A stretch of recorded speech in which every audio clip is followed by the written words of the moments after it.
Culture is not about kumbaya. You know, we've had a lot of things out there talking about a culture of philanthropy and how it's about everyone embracing what giving is and what giving does. But in my mind, culture goes far beyond that, because culture creates a platform for performance that you're going to base your work on. There are a few things that go into building a platform for performance. First, building your powerful case for support. Connecting in ways with people that are both emotional and rational as you tell people the good you have in mind. Second, having good fund development operations, so you are data-driven and process-driven in the work you do. But that final element that everything is built upon is that culture for philanthropy. We know that healthcare philanthropy exists in an intersection. It exists in an intersection that brings together patient experience, clinical quality, the brand strength of the healthcare organization, and disciplined execution. All of those things are strongly correlated with success in the work that you're going to do. And so with that, it means that we must drive greater alignment with our healthcare organizations to really maximize the opportunity that we have. There was a study that was done by Moody's Investor Service that looked at those things that were most strongly correlated with successful fund development operations. They included things like a comprehensive development program, involvement of key allies, alignment with strategy, clinical service excellence, meaningful evaluation of professional staff, and investment in development. But really, at the end of the day, most of these were about our cultural stance, how philanthropy was positioned, how philanthropy was supported, how philanthropy was viewed within the healthcare organization. And so all of those things together come together as culture. There are a lot of things that go into culture. Here are some of the things that I think really impact your work. The size of the circle indicates how strongly it is correlated with success.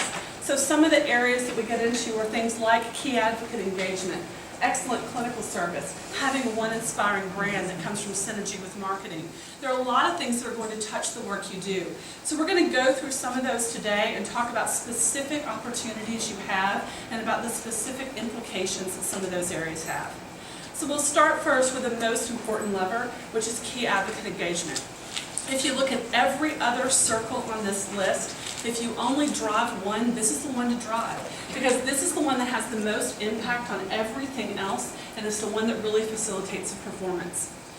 You know that you must position healthcare philanthropy in the minds of your executives, your board members, and your physicians as a strategic endeavor of the healthcare organization. It is something that is key to our purpose as a nonprofit healthcare organization, that if we are mission-centric, we are also worthy of charitable support. People need to realize that those things are linked together and that philanthropy is part of everyone's job. It is not something that is delegated to the nice people sitting in the foundation office or the development office. It's something that is core to our beliefs about our system and our beliefs about the value of our work. Now with that, you know that your Chief Executive Officer has the most unique position to drive change within your organization. I think the tough thing is that sometimes we focus on those outward things that the CEO should do, like connecting with donors, telling the story, and thanking people. But the reality is that there are a lot of inside things that your CEO needs to do to position you for success. It's making sure that you're sitting at the table. It's making sure that you know what's in the strategic plan. It's making sure that you know what the financial and capital plans are for the organization. Because if you don't have that insider access within your organization, you are not well positioned to be the best possible surrogates for your CEO and the best possible representative of your organization. So thinking about how you engage them on some of those internal efforts, sometimes those are actually less threatening to them. They're used to taking the bully pulpit within the healthcare organization to drive change and expectations. If you can start there with them, sometimes that's the best thing they can do to help you. Now with that, your CEO is of course going to be the one who drives your culture change too. Their modeling, their expectations, their words, even how they talk about philanthropy. We were talking at our table this morning about a situation where a CEO went before a group of community people and said, "We have all the money we need." It's driving that language in a different way. It's giving us the opportunity to foster those vibrant partnerships with our community. That when we tell our community, we don't need you, we've closed the doors to them. We've not given them the opportunity to come in and be in partnership with us and to be part of our noble work. So it's letting our CEOs even see that there's opportunity to drive the gates open, to let people come in to be part of what we're doing. Now we have an opportunity with physicians too. And we have a challenge often with physicians that we presume that we have their goodwill. We presume that because they are there with their patients and in this practice environment, that they would want to come into the work that we're doing. But the reality is that we have a lot of competitive pressures with our physicians as well. They're not always our allies. There's sometimes those who are our competition. They don't always fully embrace the direction of the healthcare system. They're not always in our bandwagon. And so by presuming they're coming with us, we sometimes don't take the time to identify who could come with us and to really cultivate them in the way that we could. But we have a huge opportunity with physicians because we know they have the most influence on our grateful patients. I always roll that back this way. If 60% of our total dollars are coming from major gifts, and if 88% of top gifts to healthcare organizations are coming from grateful patients, we must get it right with grateful patients. If physicians are our best allies there, we are leaving significant opportunity on the table if we fail to engage them in a meaningful way. So think about competitive relationships, split loyalties between healthcare organizations, being caught in the politics, and the perception that the healthcare organization has adequate resources. Those are the things that you're going to have to confront when you go out and you work with your physicians.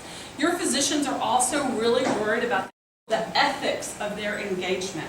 There's a great statement that is actually out on the American Medical Association site. There's a policy on physician engagement and grateful patient fundraising. It's about a page and a half. Pull it down and give it to them. Talk to them about HIPAA. They want to make sure that they are doing the best thing by their patients because they've taken a pledge to hold taking care of them above everything else. Show them how that is consistent with also advancing the organization through grateful patient fundraising.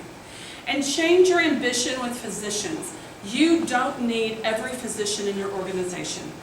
If you have, let's just say 200 physicians, you have some who love the institution. Their loyalty is there. They've been there for a long time.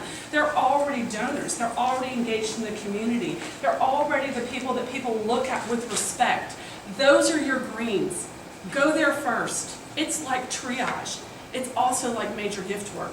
You can't get your arms around everyone, so get your arms around the right people. Start with your greens and figure out who your yellows are that have the potential if you could just give them that nudge, if you could give them that education, if you could engage them in the right way, and get your greens to help you with your yellows. And then there are the reds. I had a friend, a retired surgeon from North Carolina named Dr. Harold Godwin, and he said, you know, there are just some people in this world who would not give a nickel to see an earthquake. Those are your reds. You can beat your head against the wall all day long and they are never going to come on board, so don't waste your time.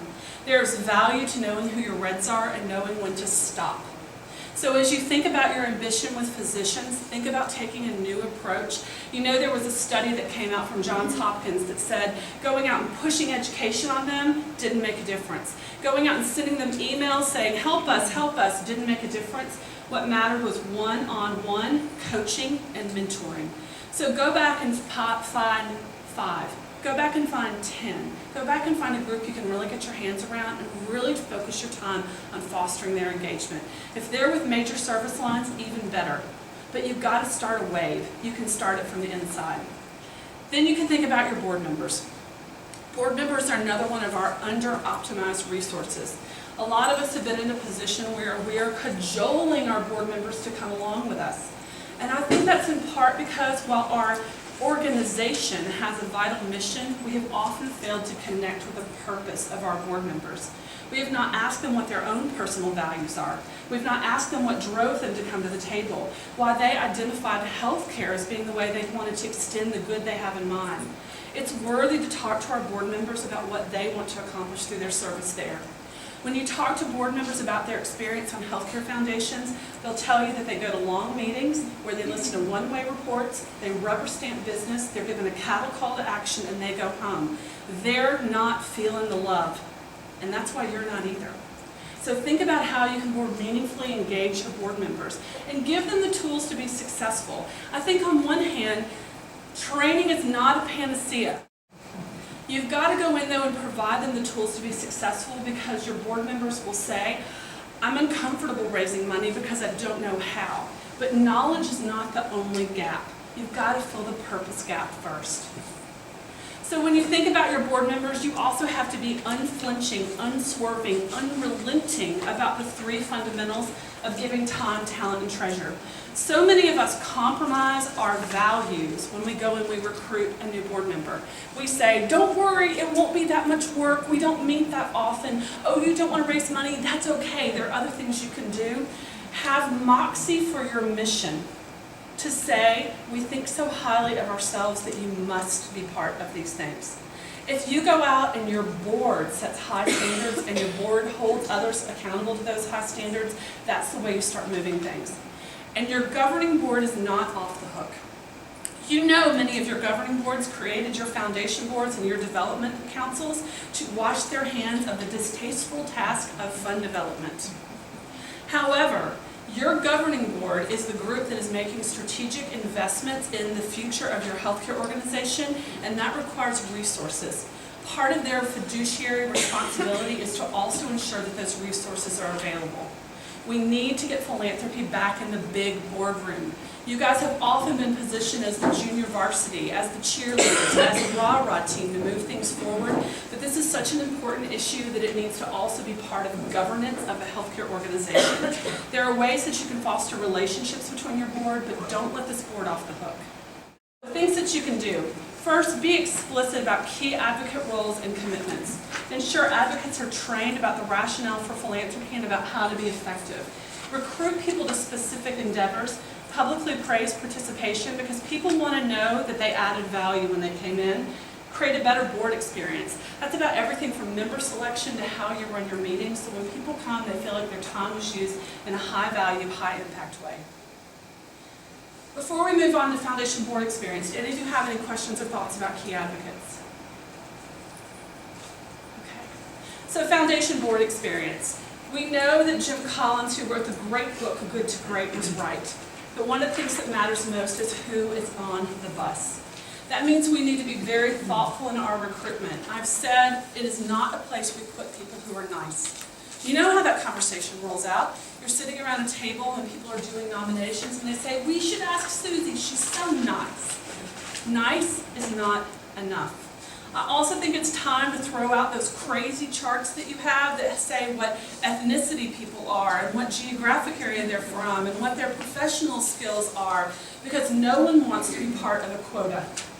What you need to do instead is sit down every year and say, what are the 3 most important endeavors that our board is going to be engaged in this year, and what skills, expertise, and connections do we need to move that forward? Recruit toward excellence. When you think about recruiting in that way, then go to people and have transparent expectations with them. Tell them what you really need from them, and tell them why you picked them. If you recruited somebody because they have great business acumen in one area, tell them that's why they're there. If you recruited someone because they have great connections with a core constituency that you need, tell them why they're there. People want to know why you picked them. It's important for their engagement to help them understand in some way what your expectations were. And there's no soft shoeing it that we raise money. It is amazing to me as I go out into organizations how many foundation boards think they're a governing board of a hospital. They do not realize their primary reason for being is raising money. So we need to be very transparent about that from the outset. We are the philanthropic arm of this organization. Our role is to build connections and partnerships with the community to advance the healing mission of this organization. Because we know that boards that fail to give fail the ultimate commitment test. You know how that runs downhill from there. Other people are going to ask, are they there? Are they engaged? Did they give? Did they give in a way that was meaningful? And if they didn't, it's a stopper for so many others that you want to pull in. So be clear on that on the outset. And I think that even Tony Hsieh, who was the CEO and founder of Zappos, had a great idea. That we can't use as Tony used it, but we can adapt. He pulls people in for his business. He lets them go through orientation. He lets them work for the first 2 weeks. At the end of 2 weeks, he goes to the employees and he says, you can stay if you want to be part of the work, or I'll give you $2,000 to leave. He said those who take the check were not there for the right reasons. Now, you can't go out and dole out $2,000 checks, but you can create the way for graceful exits. Maybe you make requirements on the front end and say, you need to have a facility tour, you need to come to orientation, you can audit a board meeting, whatever it may be, and give people a way to gracefully exit before their first official board meeting if they have not found their purpose there. Because they know in the beginning if that is something that resonates with them, and if not, better for you to allow people who are going to become dead wood and who are going to be people who bring down the rest of your group, let them get out early, let them go on. And then do give them the skills and the tools that they need to be successful. Training does provide value there, but once you give the training, give clear expectations for how people are going to use it. So before we leave better board meetings, any other thoughts from the group or questions? Let's talk next about systematic program evaluation. You know those who measure are more successful. The very practice of measuring means you're paying attention to specific things, so we know that measurement is a lever to move things forward. You also need to help them understand the difference between efficiency and effectiveness. You may have seen the article that came out a few years ago talking about the nonprofit starvation cycle. It came out of Bridgespan Group. Great piece. It's still on the Stanford Social Innovation Review website. It's by Ann Goggins-Gregory. And one of the points that she says makes so much sense to me, and you can think about it in terms of football. Who is the best coach? This nice fellow Todd Berry from Louisiana Monroe or Nick Saban? Todd Berry is the lowest paid football coach in NCAA Division 1A football. He is efficient. Nick Saban is the highest paid coach in NCAA football, but he's the one who wins championships. If you're going to put a foam finger on and go fight and root for a team, who are you going to root for? You root for success, not efficiency. You need to let people see that you sometimes need to make investments in your program to drive not just capacity, but growth.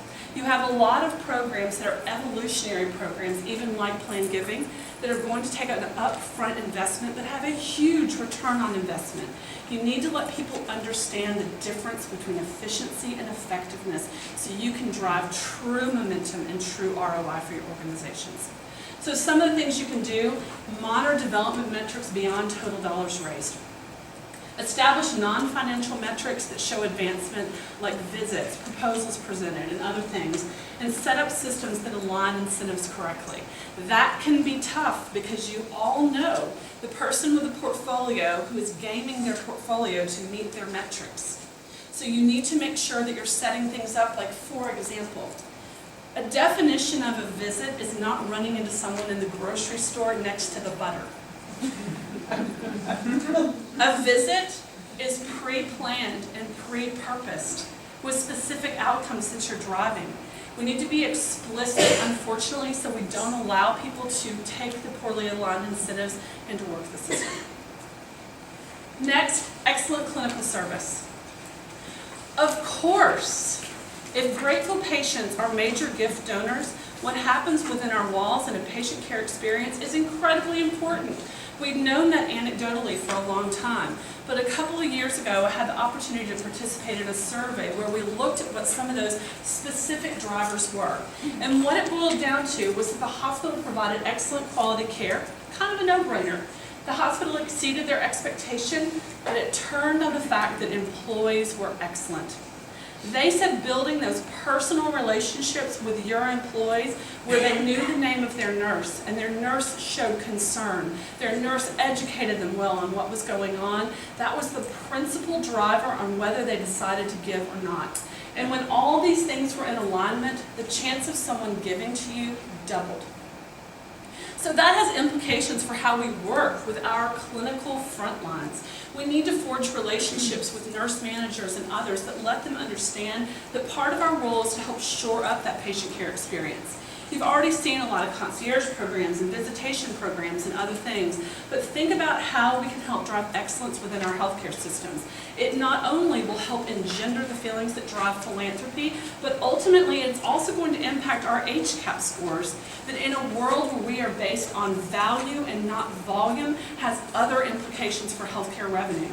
It's time for all of us to come together on the same team and work as an integrated force instead of a hospital with a foundation sitting by the side. You all know that HIPAA just got opened up too. HIPAA gives you a major opportunity to be data-driven and process-driven in your work. Now that you can have access to the name of the physician and to the specific service area, it means you no longer have to send out these general appeals. You can be laser-focused in talking to people about their area of value that they care about.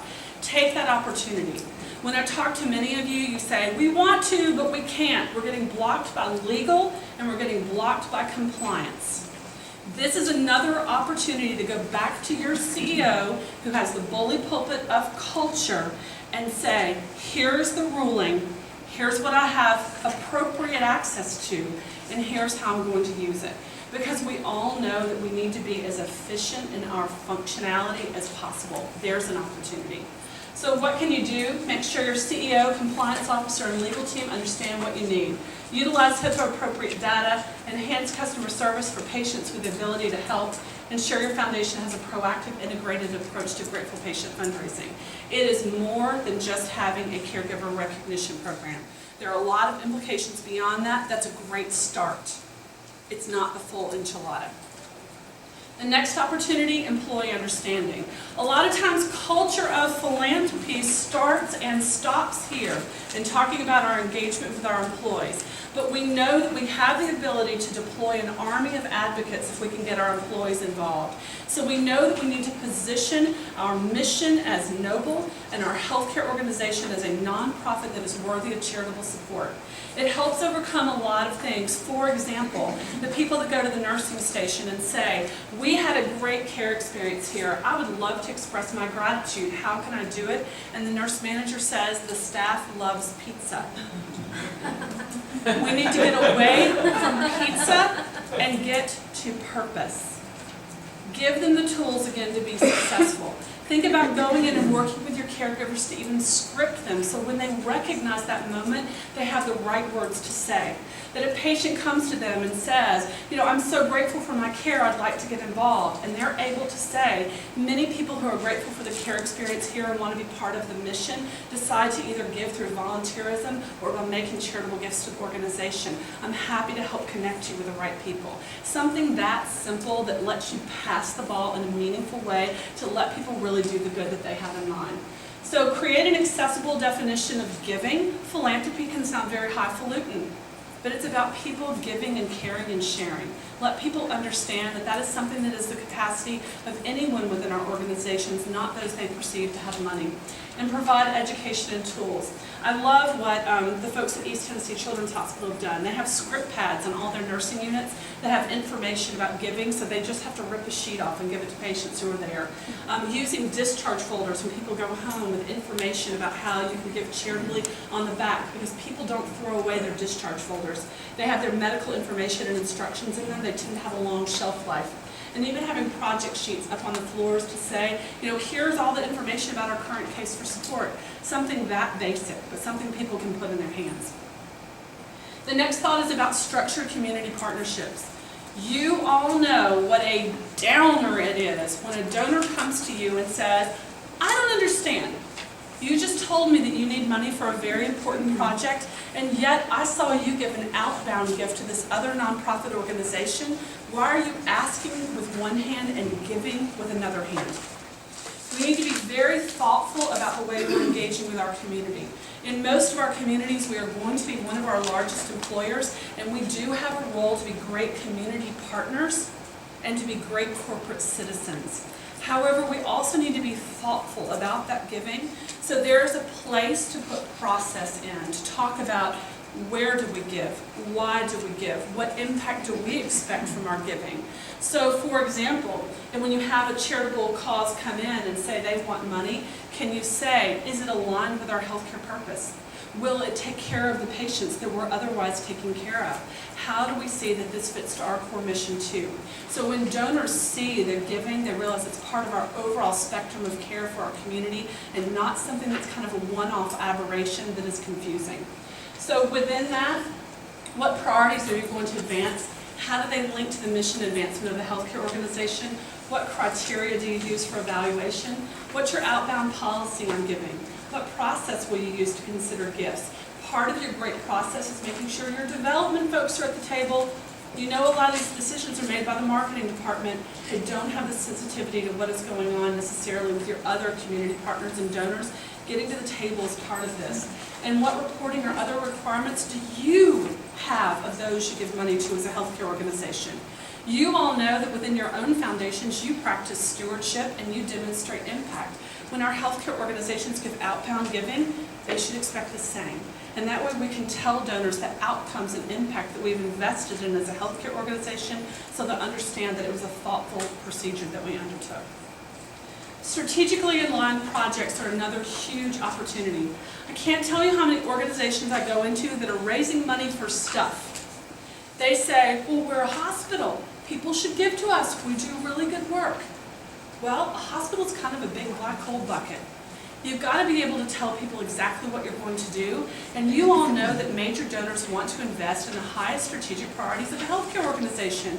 They don't want to give to the things that are unimportant. They don't want to give to the dregs at the bottom of the list, and they also don't want to give to the general bucket that they're not sure where it's going and what impact it's going to achieve.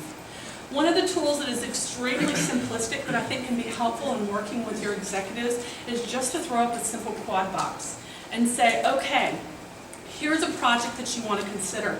This is where it fits in terms of system priority. High priority, low priority. Here's how it fits in terms of donor interest. Low priority, high priority. There are a lot of foundation offices that are still being asked to raise money for the dregs. The hospital does all the important things and they take what's left and they hand it to you. You all know you have an opportunity to make more impact by funding the things at the top of the list. One of the things that is interesting to me and kind of defies logic to me is that a lot of CEOs still don't understand that money exists in a closed system. So if people give you money for the exciting project, it means that other available money is there for the low priority, less exciting project. I've talked to them a lot about air in a balloon, that you can push air in a balloon from one place to another. So why wouldn't you ask them to be part of something that is exciting and meaningful and impactful that will touch them and make them feel good about their gift? And then reallocate the money that you would have put toward that project to something less important. It's a huge opportunity for us. A lot of times though, they're not sure where to start. So here are some things that you can take just as simple tools.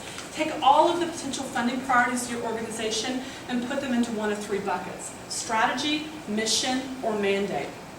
Obviously, donors don't want to fund the mandate bucket. Sometimes the mandate bucket is a way, though, to keep your doors open and to get back. Only in those very special, unique circumstances is that something even appropriate to consider. But you have a lot of opportunities within strategy where you're talking about expansion, growth, and capabilities, and where you're talking about mission, which is about all the community benefit you can provide and the impact you're going to have on people. A lot of things you see in the mission bucket are things like your pastoral care programs, your child life programs, your social work programs that don't have an attendant revenue stream to them, but you know make a big difference in family-centered care. Now within that, you all know we also need meaningful goals. It is so frustrating to get the most ridiculous one on this list, Procrustean goals, which look like this. We have a project that costs $5 million. The healthcare organization has $2 million, so the foundation needs to raise $3 million. It is completely arbitrary. It is not based on knowledge. It is based on subtraction. And so when CEOs see this, they say, well, that's ridiculous. Who would set goals like that? Most of you. Instead, think about using analysis to talk about what your philanthropic potential and capability is in the community, to look at specific donors and what their interests may be. So we set right-sized goals that are based on information, not subtraction. Now, certainly in a larger campaign, many of you are going to use feasibility studies or other tools such as interviews, but most of the time, analysis will get you where you need to go, and it can at least get you away from this crazy goal set by subtraction. We also need adequate time to do our work. We were talking at our roundtable this morning about projects that seem to come up in January that are going to be purposed, opened, or built in June. You know you don't have time to raise money. You know that a disservice has been done to your office and to your donors. One of the things we talked about this morning was that is in a way an unethical relationship then that we put our donors in. To go to them and say, we need your help. This won't happen without you. And then we start laying a foundation and putting bricks down. They say, wait a minute, you didn't tell me the truth. You were doing this whether or not I came in. And so there you have chipped away at trust. So instead to work with our organizations to say, there is process time that is part of this, and a diligent process looks like this and has these steps and will take this long, so we can make sure we have adequate time horizons to go out and really partner with donors. So what can you do? Create a clear process for identifying appropriate projects. Use your list to create a menu for your community that your donors can pick from, and set financial goals with information, not subtraction. The next opportunity is about one inspiring brand. I cannot tell you how many conferences where I have been where we have talked about how bad our relationships are with the marketing department. Somehow we're people who are kind of facets of the same jewel, but we often don't have synergy with each other. Maybe that's in part because we are both the outbound faces of our organizations, but we don't always come at the task with the same lens. But there's an opportunity for us to take the two silos and instead turn them into a pipeline. Your donors want to see you as one consistent brand. They cannot separate your brand assets. When they say memorial or charity or Trinity, they don't then go on to say hospital or foundation. They see you as one image of one organization. So that means you need to have consistency in your facts, in your message, in your style, in your voice. So every time they encounter you, they encounter a you that they know. This is a place where we all have opportunity, and I think it's one of those more challenging places to go and try and sit down and forge a new partnership with our friends who are down the hall, who ultimately have the same goal in mind, to bring people into our organization and to show them how we can be of service and to show them how we can be partners. But another opportunity. So what can you do? Set an expectation for collaboration. Don't allow the pit battles of message and will within your organization. Consider formal hardwiring, sharing goals, sharing staff, sharing resources, whatever it may be. And consider shared perception goals. So you're looking at how you're driving how people perceive the healthcare organization in the community. The next opportunity is then around compelling case. That's another place where we tend not to do the job that we could. A lot of organizations, again, are going out and saying, we're a hospital, we're nice, we're worthy of your investment. Well, why? You have to move people to a point that they want to be part of your work. And that starts with an understanding that people do not give to needs, they give to solutions, they give to impact, they give to be part of something bigger than themselves, they give to make a difference. They don't want to backfill needs. Nobody wants to be part of needs. They want to be part of the visionary solution for what you do next. So think about coming at your case from a different way, that you come from a position of abundance. You look into your community and you see many ways that you can drive wellness and health and good outcomes. Sometimes, though, you need to have a bridge that connects you from the opportunities you see to the ability to do it. They are part of that bridge. It's not about a handout in need. It's about a shoulder-to-shoulder handout in partnership to say, here are all the great things we could do together. We see with clarity the opportunities in our community, and we are well positioned to deliver if you can be part of the work that we're doing. So think about coming from your case from a different way. A couple of you said that you've heard me talk before about storytelling. You all know, too, people make decisions from an emotional place before a rational place. Touch their hearts. Show them the impact that your work makes on people. You are often what stands between people and heartache, disaster, and loss. Let people understand how you're going to change people's lives, because at the end of the day, that's one of the most relevant things that any of us could be part of. So with all of that, there's an overview of culture. Lots of opportunities there, and at the end of the day, the buck stops with you. You are well positioned to drive your organization. I love him, isn't he cute? You are well positioned to lead your organization and your donors to a place that they can experience purpose.